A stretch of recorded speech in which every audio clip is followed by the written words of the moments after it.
Hello, welcome back to a new video. This is a bit of a themed vlog and I'm just opening it up right now since I will be on the move for most of this vlog. So this will be a bit of a travel vlog. I'm actually going on vacation for the first time in 5 years. Me and my family were going to the Grand Canyon, but we're flying into and out of Vegas because it's cheaper to fly in there and then drive to Arizona. So we'll be checking stuff out in Vegas as well. But I figured since I'm traveling, which I never do, I would get some documentation of that and maybe make it a bit of a vlog by reading books that feature travel. So I have a few different options. I wanted a variety of genres. I looked through a few different lists and decided there were 3 that I was most excited about. I 100% will not be reading all 3 of these. I've never been on a plane before. I should clarify that. So I don't know if I'll be like chill enough to read. I hope I will be, but I don't know what that experience is going to be like for me. Whether it's going to be like super anxious or if I'm not going to be bothered by it. We're just going to have to like go with it and find out. But there's plenty of travel via like car as well. So I know I can read in the car. So to introduce the 3 books that I have, the most obvious one is a contemporary road trip book, and that is Here We Go Again by Alison Cochrane. I have read 2 of her 2 previous books to this, The Charm Offensive and Kiss Her Once for Me. I enjoyed them both. I really liked The Charm Offensive. Kiss Her Once for Me was not my favorite. It was really messy, so I don't own that one anymore. But this is another sapphic novel by her, about 2 girls who were best friends and then they became rivals and now they'll become lovers. So one of their former teachers is sick and won't be living very much longer, so they go on a road trip, I believe, to see him or see them or maybe they're on the road trip too. I'm not sure, but something involving this person not having very much longer to live results in them going on a road trip, and I guess our 2 main characters are gonna grow together again and fall in love, and it'll be hopefully cute and not as messy as Kiss Her Once for Me. The other one I have a thriller, Razorblade Tears by S.A. Cosby. This is about 2 men. Their sons were a couple and I believe their sons were murdered, and this is their kind of revenge story, and it deals a lot with their homophobia that they had towards like their son and not accepting their relationship or their sexualities, and them coming to terms with having had that feeling and now losing their sons, whom despite the feelings that they had for them during their lives, they did love. So yeah, there's a darker one for sure, but I believe that this does take them on a bit of a road trip as well to track down whoever killed their sons. In their quest to do better for their sons in death than they did in life, these hardened men will confront their own prejudices about their sons and each other as they rain down vengeance upon those who hurt their boys. It says a quest, so I will take that as there being travel involved. I did also, I found this on a list of recommendations that involved travel. So I should clarify that this is not just going based on the synopsis. I'm putting some trust into people on the internet for these recommendations as well. So hopefully they don't lead me astray. I mean, there's 2 men walking on a road on this cover, so I feel like that gives travel vibes.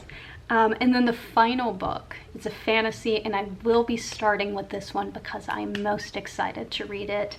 It is Sword Heart by T. Kingfisher.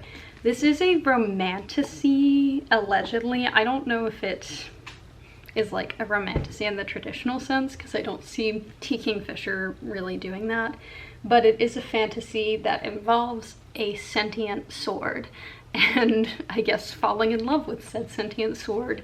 And then the recommendation list where I saw this, it kind of gave questy vibes as well. The person described this as, who wrote the list, essentially described this as a travel log following the two main characters of this book. So I imagine we're going on a journey to do whatever it is they're trying to accomplish in this book. I read the synopsis. It doesn't give me any indication of what they're traveling to achieve or what their quest is to achieve, just that there is an immortal warrior trapped inside this sword, and now that the main character has wielded this sword, it is his responsibility to protect her at all costs. So that's what this one is about. I like T. Kingfisher. I really liked What Moves the Dead. Conceptually, I just find her stuff interesting. I've only read the one, but I've picked up every single other one that she's written. So I am looking forward to this. This is, I think, the longest book on this list. Yeah, it's a little over 400 pages. 436 pages. I'm not going to take all of these physically. I want to have space in my luggage. I've put them all on hold from the library. I did so a little later than I should have. So the only one that's actually in my possession as far as the library goes is Here We Go Again. So that I have on my Kindle, and we'll be able to read these two unless one of them comes in from the library. Will be going with me physically. I don't know if I'm going to be able to read even one of these books in its entirety.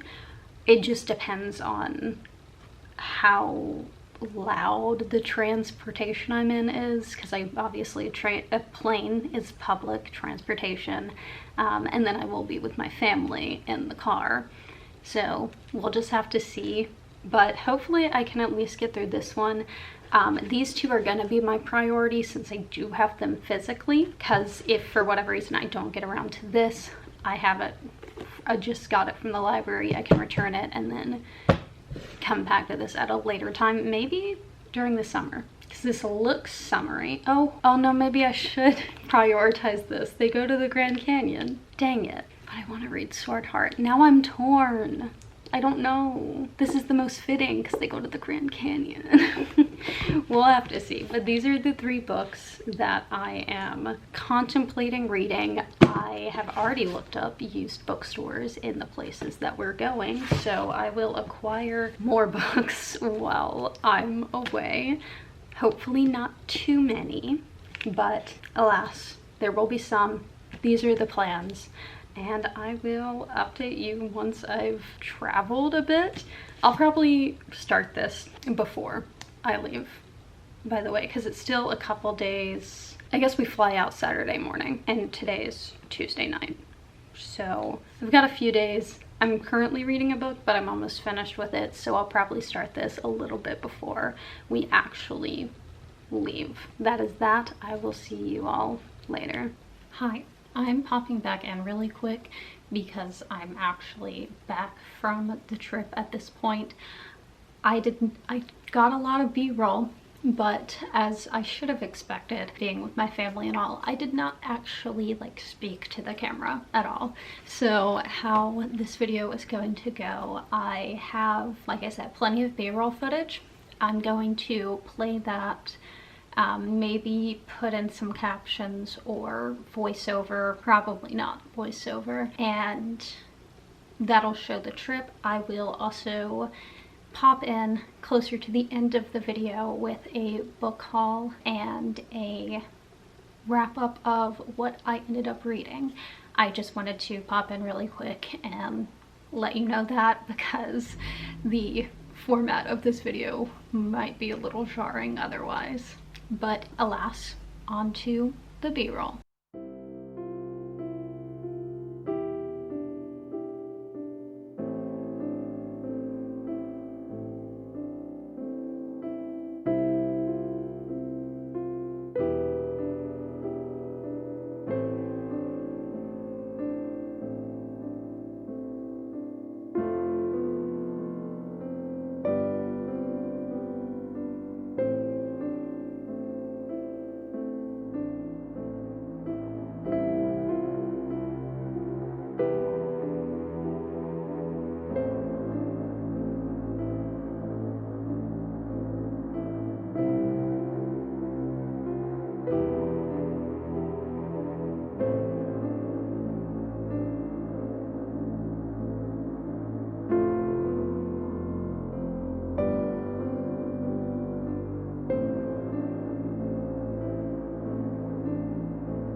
Okay, so I am back. That is the last bookstore that I filmed, was the Copper Cat Books in Henderson, but Vegas essentially. But I did go actually to the airport bookstore in Miami during our layover.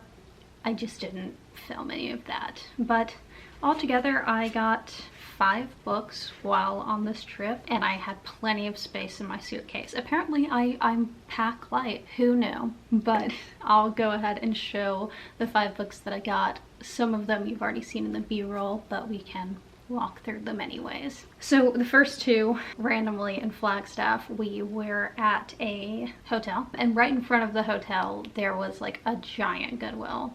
And so, me being the nerd that I am, who loves to thrift, I did go in there and look at their selection. And I found 2 books. I think in the B-roll I'd also had a manga on there.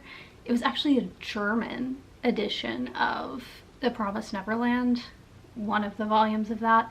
I personally haven't read it, but my friend's a fan and he also is learning German, so I picked it up. I didn't end up getting that for him, but alas, it was an interesting find. But the 2 books I picked up from there were Black Cake by Charmaine Wilkerson and The Wisteria Society of Lady Scoundrels by India Holton. This one has been on my radar since it came out because it was pretty popular that year. I do believe this has to do with grief. It's following a Black family, and I think there's like some recipes as well that are passed down throughout generations. It looks like this is about 2 siblings whose mother passed away, and in her will she leaves them a recipe, and we throughout the story learn that mother's story and things that she hadn't told her children in life, and then we also learn more about the children and their relationship with each other, which is a bit tumultuous. So there's that. And then this one, The Wisteria Society of Lady Scoundrels, I don't know much about. I know it's the same author as the Ornithologist Field Guide to Love. It's on the bottom shelf. I think that's what it's called. I've heard good things about that one. I haven't read it, but since I have heard good things about this author, and this is a really cute cover, I ended up picking it up. I know it's like a historical fantasy romance situation. Hopefully there isn't like a lot of steam. I don't think I've heard that there's a lot of steam in the other one by this author. I think there might be some, but hopefully not a large amount, because I'm not personally into that. But it sounds like it's about thieving women in the Victorian society. Obviously there's gonna be a man involved as well, since it's a hetero romance from my understanding. And there's some kind of fantasy element. I don't know what that is, but I will find out when I read it. I get the feeling that's not a super big part of the plot, but I could be wrong. Then also in Flagstaff, I do like to find like independent used bookstores whenever I go traveling. So I found one called, I think, Edmund's Entertainment Exchange. Turned out it was massive. It's a huge store, and I would have spent way longer in there than I did had I not been with my family. So I held myself back. I did not look through the entire store, but they had a huge selection. I just ended up picking up one thing, which I'd never heard of before, and that is Tokyo Ueno Station. I thought this said Vend, to be honest, the first time I saw it, but it's a translated work. Obviously it's won some awards, and it's about a homeless ghost living in Tokyo's busiest train station, and essentially just them watching the day-to-day lives of people in Tokyo. That intrigued me. It's short, so I figured I'd give it a go. I also saw the spine, which I don't know if the lighting, I'm using a ring light so it's not doing it justice, but it's like there's intricate lines and colors on it, and it stood out to me. So I picked this one up. Then another used bookstore that I found, of course, this one was the last one you saw, Copper Cat Books. I also thought there might be a cat in there. Unfortunately, there was not on the day that I went. They do have a cat. It belongs to one of the employees. Her name is Stella, the cat, and she comes in when her owner comes in, but she's young, so she doesn't live there. But it was fine. There was cat themed items, and it was a cute little store. I did end up finding Brave New World by Aldous Huxley, which I was interested in reading ever since I've read 1984. I knew this was like a utopian future kind of classic. It apparently has to do with like the government drugging civilians, which intrigues me. Sounds really fucked up, but like, so was 1984, so I'm super interested. Obviously, I don't need to say too much about this because it's a classic. I just didn't know that detail with the pharmaceutical aspect of this. So now that I'm aware of it, I'm intrigued. My friend also has this book, so maybe we'll buddy read it at some point. I'll have to talk to them about that. But there's this, and finally, the last book I picked up was at the Miami Airport bookstore was The Unworthy by Agustina Bazterrica. I own the first book by this author, Tinder's the Flesh. Have not read that one yet. And I haven't heard the best reviews about this, but it did intrigue me when it first came out, and I, for some reason, just really wanted to get something at the airport bookstore, so I grabbed this. It is a religious kind of horror that takes place during the apocalypse. The synopsis sounds sapphic because I guess there's somebody who ends up in this nunnery, and the main character, who is a nun, kind of becomes intrigued by this person or really close to this person. So hearing it for the first time, it sounded sapphic. I don't think it actually is. If it is, I will be pleasantly surprised. But yeah, I picked this one up just because I know that it was an anticipated read for me. Even if other people didn't like it that much, I might as well give it a try. So yeah, those are the 5 books that I picked up while I was away. I do still have some more B-roll from after going to the bookstores, so I will put that in now, and I will come back at the end to talk about the books that I have read.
Okay, so that is all of the B-roll, and I did start all 3 of my books. I finished one and got a significantly decent way through another one. It has been a little bit since I've come home, so I actually did finish that one as well, so I'll talk about my feelings on that. But first, I started and finished Sword Heart by T. Kingfisher. This, I guess you would call a romantasy. I'm not sure. Yeah, I guess the romance was the major like aspect of this book that we're focusing on. There is a plot and there are some stakes. It kind of toes the line between romantasy, cozy fantasy, and then just regular fantasy, because I wouldn't say this is completely no stakes. There are stakes, but it's not as stressful as like a high fantasy, and it isn't as romance heavy as some other romantasies.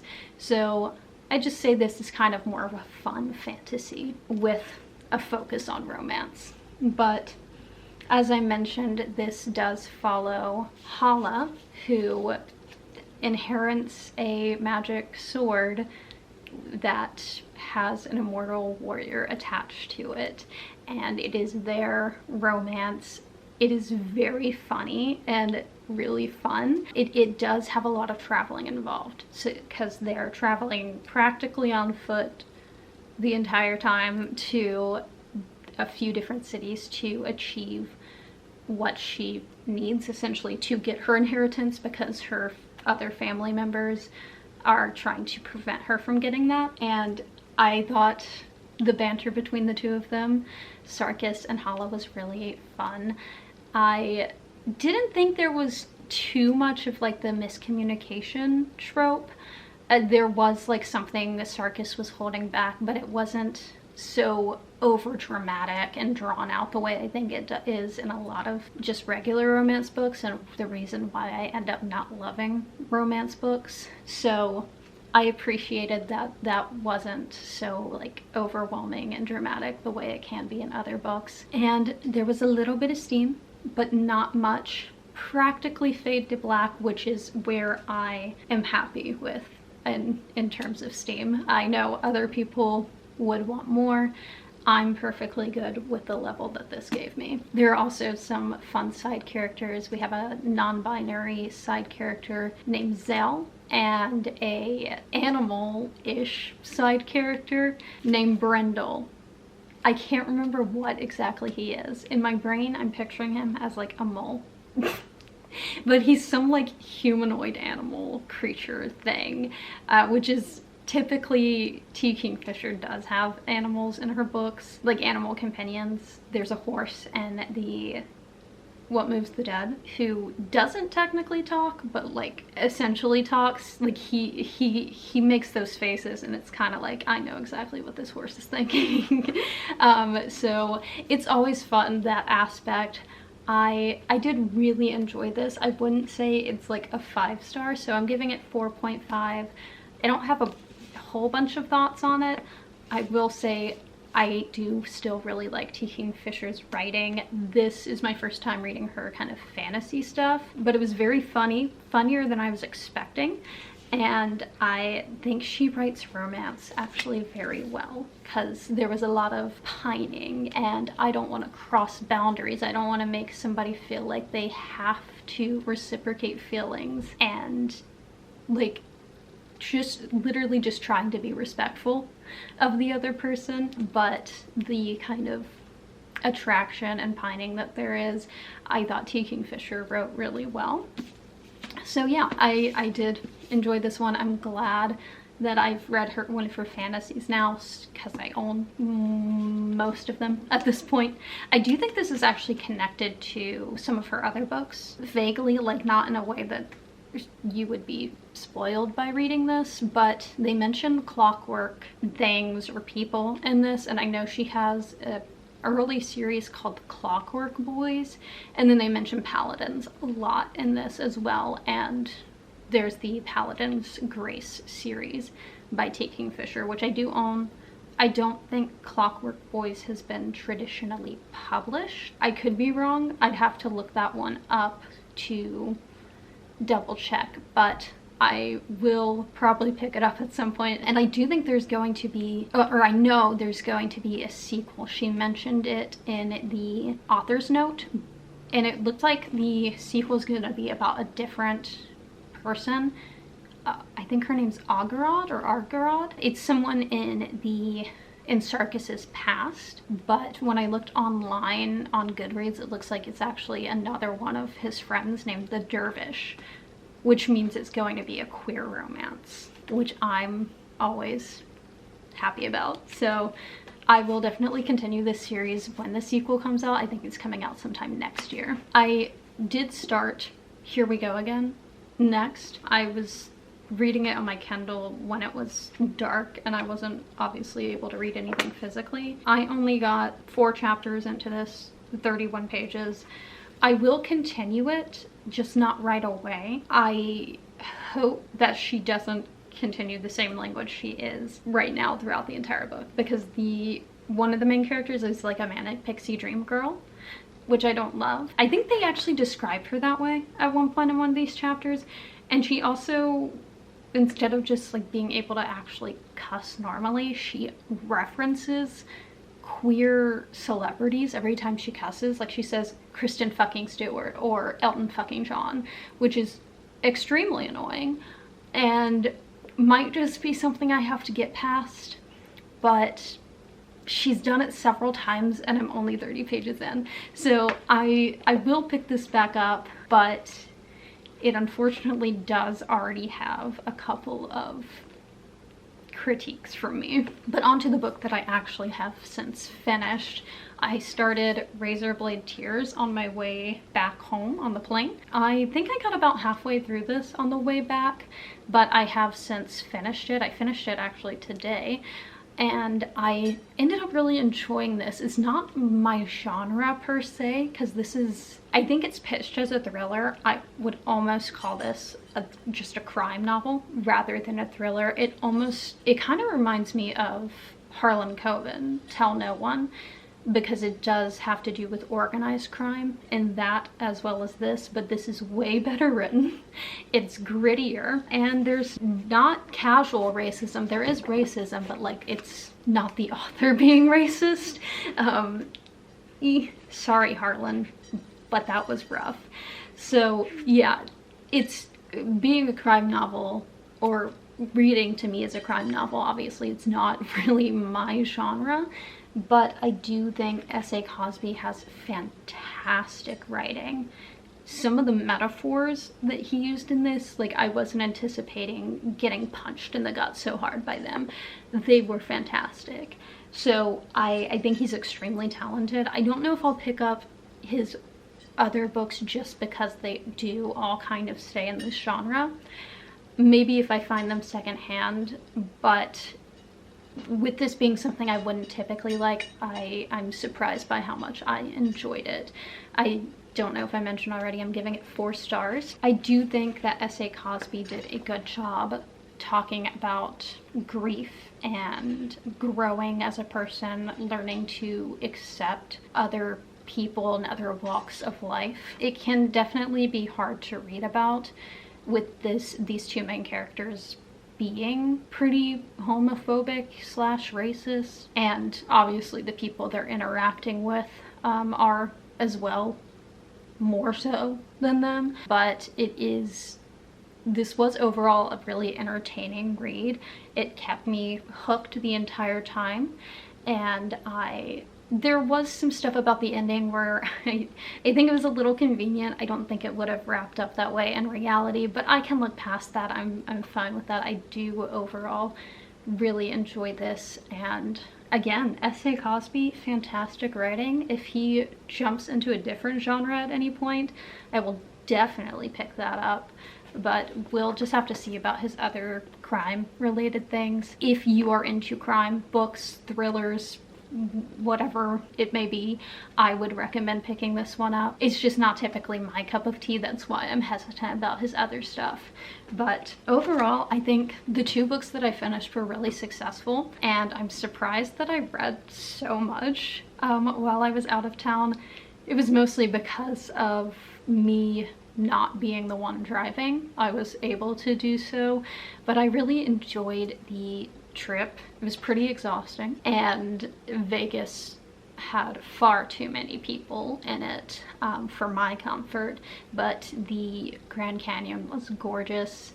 Got to see some elk, which I stood way too close to. I didn't see the sign saying to stay 2 bus lengths away until after the elk essentially walked up to a crowd of people. So yeah, don't do what I do. But luckily they were very docile and used to people, so I got some good footage of them. But yeah, that was the trip. I hope you guys liked the B-roll. I hope it wasn't too weird with the way I've laid out the video. But those are the books that I've read. Those were the things that I saw and did while I was away. I hope you all enjoyed, and I will see you in my next video. Bye!